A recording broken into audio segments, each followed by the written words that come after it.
Indiana, you're standing with Blushing Lucas. A nice change of luck on Saturday, getting a winner here on the Gold Coast Poly. He's been a horse progressing, and he got a bit of luck and a nice run in transit on Saturday to win. Yeah, definitely.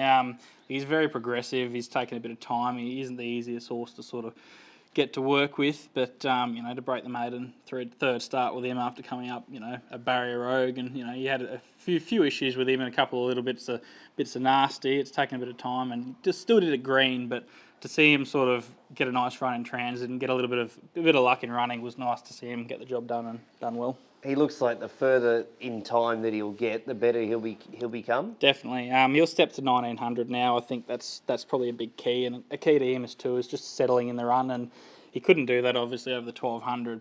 Stepping to the 1900 is basically just part of the process. We wanted to get him to relax during his runs and just think about what he was doing a bit more.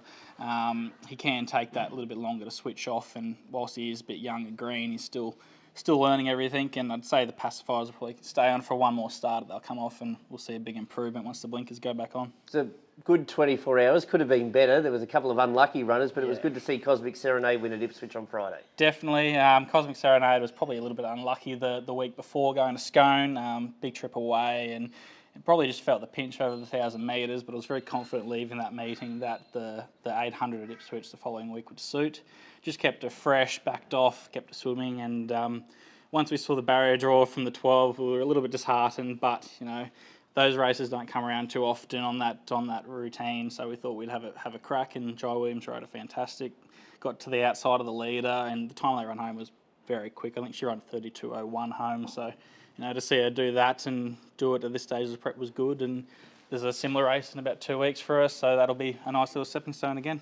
Let's tell us a bit about yourself. How many you got in work at the moment and your background? Yeah, so we've got 15 in work at the moment, a couple of pre-trainers in the Gold Coast as well, just a couple of box limitations, but background is I worked with Michael Costa for about 5 years, whereas he's a foreman on the Gold Coast.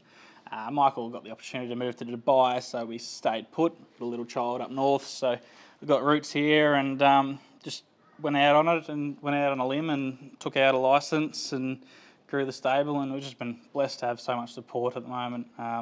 We've gone from 1 to almost 30 on the books, and one owner to almost 250 in probably 9 to 10 months' time. So we've got to be doing something right without all the winners. So it's just been a really good kick-off. You said that the stable's been, ticking over with placings and striking particularly well. Like the winners, you've struck some bad barriers in the right races, but at least they've been running good races for you. That's it. Look, there's probably been a lot of unlucky runs that you've sort of got to walk away from the track and try and forget sometimes, and it can be hard.